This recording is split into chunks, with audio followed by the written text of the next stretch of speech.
شیخ الحدیث ڈاکٹر نثار الحق صاحب کے بیانات سننے کے لیے ڈاکٹر نثار الحق آفیشیل چینل کو سبسکرائب کریں۔ شکریہ۔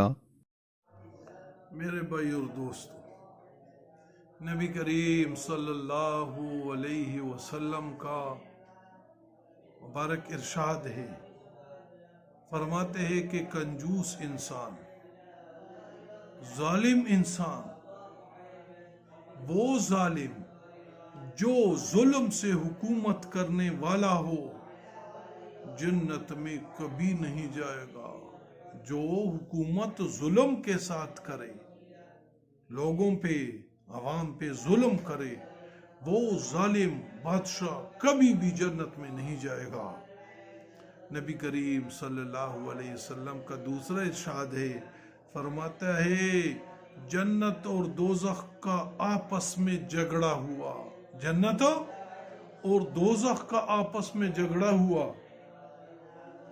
کیا عجیب جھگڑا ہے، کیا عجیب جھگڑا ہے۔ جہنم نے کہا میں تکبر کرنے والے اور ظالموں کو عذاب دینے کے واسطے پیدا کی گئی ہے۔ مجھے تکبر کرنے والے اور ظالموں کو عذاب دینے کے لیے پیدا کی گئی ہے۔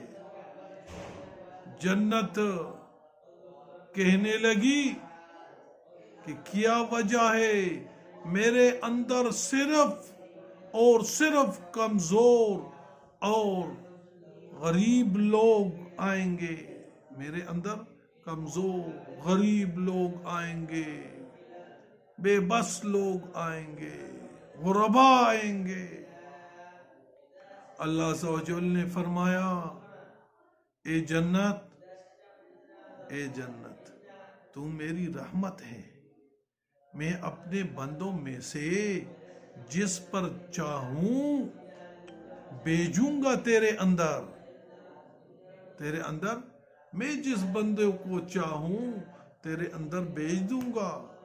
اور اے دوزخ، تو میرا عذاب ہے، تو میرا قید خانہ ہے، تیرے ذریعے جس کو چاہوں عذاب دوں گا، تیرے ذریعے سے جس کو چاہوں عذاب دوں گا، لیکن بر میں تم دونوں کو کروں گا، دونوں بر دوں گا، جنت بھی بر دوں گا، جہنم بھی بر دوں گا۔ سیدہ اسماء بنت امیس رضی اللہ عنہ سے مروی ہے، نبی کریم صلی اللہ علیہ وسلم نے ارشاد فرمایا کہ برا ہے وہ شخص جو ظالم ہے اور حد سے گزرنے والا ہے، وہ شخص بہت برا ہے جو ظلم کرتا ہے اور حد سے بڑھتا ہے۔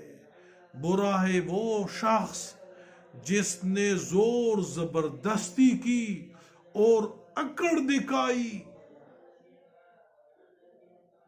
دکھائی، وہ بہت برا ہے۔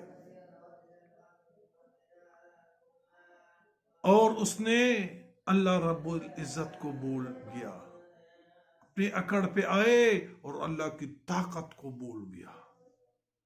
اور وہ انسان جو غفلت میں مبتلا ہوا اور قبر اور بکھری ہوئی ہڈیوں کو بھول بیٹھا، یہ ہے سرکش اور باغی انسان۔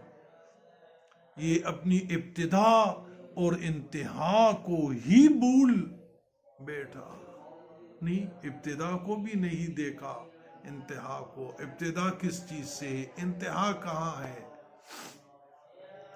اس لیے میرے بھائی دوستوں، حضرت عبداللہ ابن عمر رضی اللہ عنہ سے مروی ہے، نبی کریم صلی اللہ علیہ وسلم نے ارشاد فرمایا، نوح علیہ السلام نے اپنی وفات کے وقت اپنے بیٹوں کو دو باتوں، شرک اور تکبر سے بچنے کا حکم دیا۔ نوح علیہ السلام نے اپنے بیٹوں کو کس چیز سے؟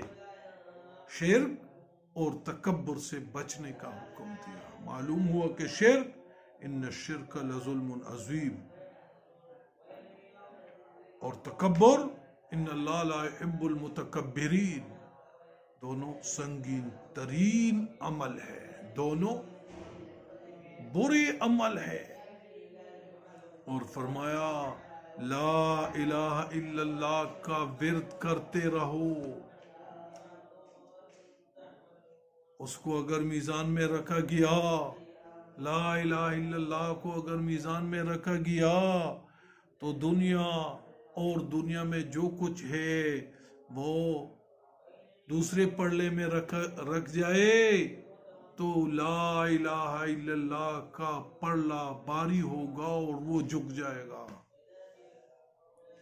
اور پھر فرمایا اپنے بیٹوں کو کہ سبحان اللہ کا ورد بھی جاری رکھنا، اس لیے کہ یہ ہر شے کی نماز ہے، اسی سے ہر چیز کو رزق دیا جاتا ہے. سبحان اللہ سے یہ ہر چیز کی نماز ہے، اس کی ذکر ہی نہیں، اس کی نماز ہے، اور اسی سبحان اللہ کی وجہ سے اس کو رزق ملتا ہے.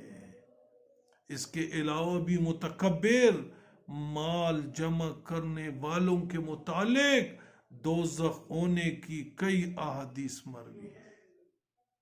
اس لیے فرماتے دوزخ میں متکبرین کے گرائے جانے کا ذکر ہے. دوزخ میں کن کو گرائے گا؟ متکبرین کو.